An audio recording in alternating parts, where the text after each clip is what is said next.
3 बजे के बुलेटिन की शुरुआत बड़ी खबर से। एनआईए के DSP Tanzeel Ahmad murder case में यूपी के एडीजी लॉ एंड ऑर्डर ने बड़ा बयान दिया है। एडीजी दलजीत चौधरी ने कहा है कि जांच धीरे धीरे आपसी रंजिश के एंगल पर फोकस होती जा रही है। एडीजी ने कहा है कि अब तक जांच में जो भी सुराग और फॉरेंसिक सबूत उभरे हैं, उनसे आपसी रंजिश का शक ज्यादा गहरा रहा है।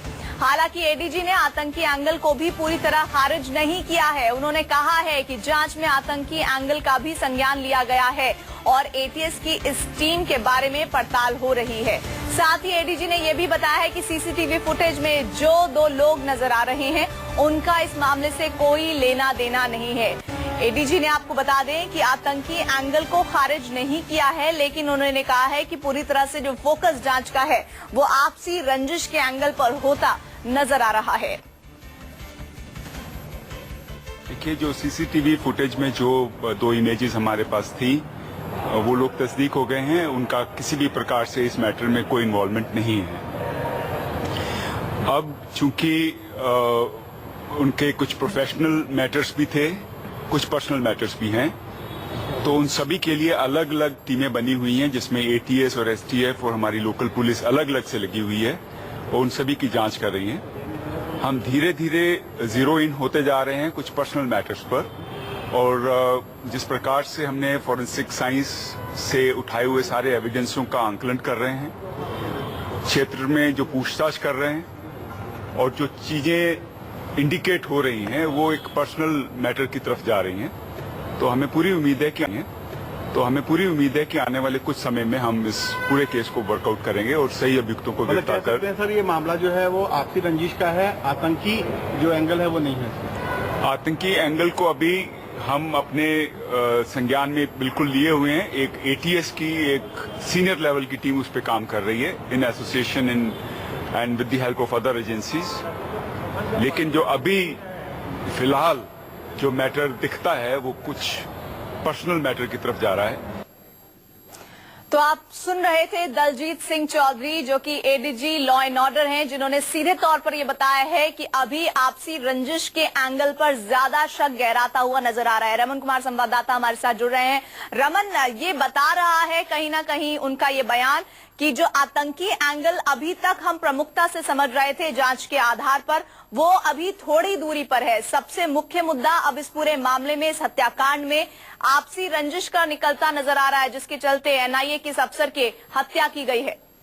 देखिए, देश की सर्वोच्च जांच एजेंसी एनआईए है और एनआईए के किसी बड़े अधिकारी की हत्या, और वो भी अगर ऐसे वक्त में हुई है जबकि वो कई आतंकी संगठनों के बारे में जांच कर रहे थे। इसीलिए जब एनआईए के इस अधिकारी की हत्या हुई तो डीजीपी, यूपी की डीजीपी को आदेश हुआ कि पूरे मामले की तफसील से जांच की जाए और इस मामले में कहीं से किसी भी तरह की कोई ढिलाई ना बरती जाए। और इसीलिए UP DG law and order की जो आज ये बयान आया है, वो एनआईए के अधिकारियों से मिलने के लिए गए हुए थे। एनआईए के अधिकारियों को उन्होंने ब्रीफ किया, क्योंकि एनआईए के अधिकारियों को भी इस बात का अंदेशा हो रहा था कि कहीं न कहीं कई आतंकी संगठनों की साजिश तो नहीं है। इसीलिए UP DG law and order की तरफ से कहा गया कि अभी तक जो जांच है उस जांच पर्सनल एंगल का मामला ज्यादा प्रमुखता से सामने आता है, लेकिन वो अभी भी जो आतंकी संगठनों की तरफ से की गई वारदात की बात है उसको नजरअंदाज नहीं कर रहे हैं, उसकी भी जांच पूरी तह तक करेंगे।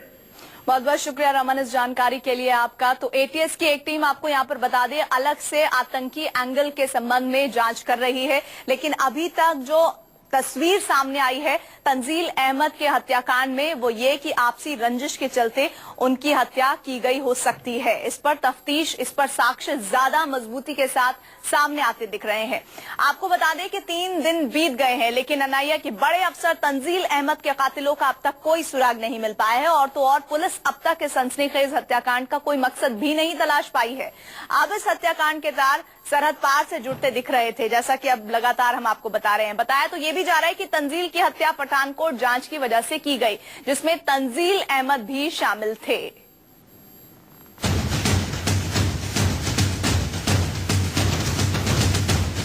बस कुछ दिन पहले की है ये तस्वीरें। एनआईए अधिकारी तंजील अहमद पठानकोट हमले पर जांच के लिए पाकिस्तान से आई टीम के साथ तैनात किए गए थे। पाकिस्तानी अधिकारियों की मदद और उनकी निगरानी साथ साथ करते हुए अहमद उनके साथ लगातार मौजूद थे। और जांच के हर पहलू पर बड़ी सफलता के साथ भारत का पक्ष रख रहे थे। बेहतरीन जांच अधिकारी के रूप में अपनी पहचान बना चुके अहमद क्या इस दौरान पाकिस्तानी जांचकर्ताओं की आंखों की किरकिरी बन गए? उनकी हत्या के बाद एनआईए के अधिकारियों के बीच यही चर्चा है। ये ऑफिसर बहुत बड़े बड़े अहम केसेस जो देश की सुरक्षा के साथ, देश की एकता के साथ, अखंडता के साथ जुड़े थे, उन सब में बोलते थे। और इसलिए ऐसा ऑफिसर तो अनेकों के लोगों की हिट लिस्ट पर होगा।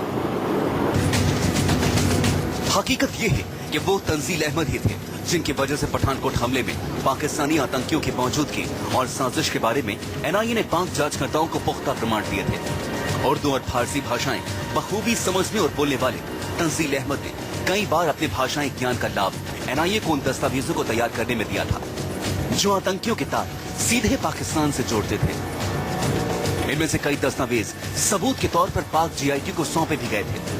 पाकिस्तानी जांच टीम इन सब चीजों का आकलन बड़े ध्यान से कर रही थी और उसने महसूस कर लिया था कि अहमद पाकिस्तान के खिलाफ भारतीय जांच टीम की एक अहम कड़ी है।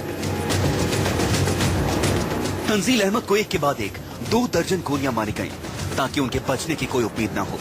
इस बात की भी शंका जताई गई है कि उन्हें मारने के लिए जिन अत्याधुनिक हथियारों का इस्तेमाल हुआ है वो पेशेवर हथियारों को विशेष तौर पर उपलब्ध कराए गए थे।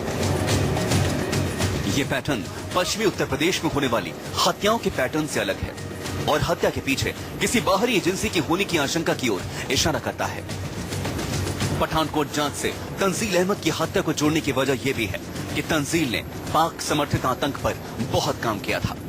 पाक जीआईटी ने इन सब बातों पर तंजील अहमद से कई जानकारियां ली थी और वो बखूबी समझ चुके थे कि अहमद खास तौर से पश्चिमी उत्तर प्रदेश के कई जिलों में पाकिस्तानी प्रोपेगेंडा के खिलाफ काम कर रहे हैं। ये बहुत ही काबिल थे और कुछ केसेस कंक्लूजन की तरफ बढ़ रहे थे और इसलिए लाजमी समझा गया कि इनकी आवाज को इस समय बंद कर दिया जाए।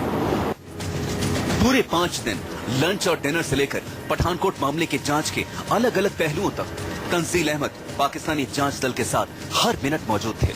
उनकी जानकारी और सूझबूझ से जांच दल को यकीन हो चला था कि उनके होते पाकिस्तान पठानकोट हमलों के भारत द्वारा ही अंजाम दिए जाने की नापाक थ्योरी को वो भारत पर थोप नहीं पाएगा। सूत्र बताते हैं कि उनकी निर्मम हत्या के पीछे सबसे बड़ी वजह यही है और जांच एजेंसियां भी इसी एंगल पर काम कर रही हैं। शिवांग माथुर के साथ संजीव त्रिवेदी की रिपोर्ट, न्यूज़ 24।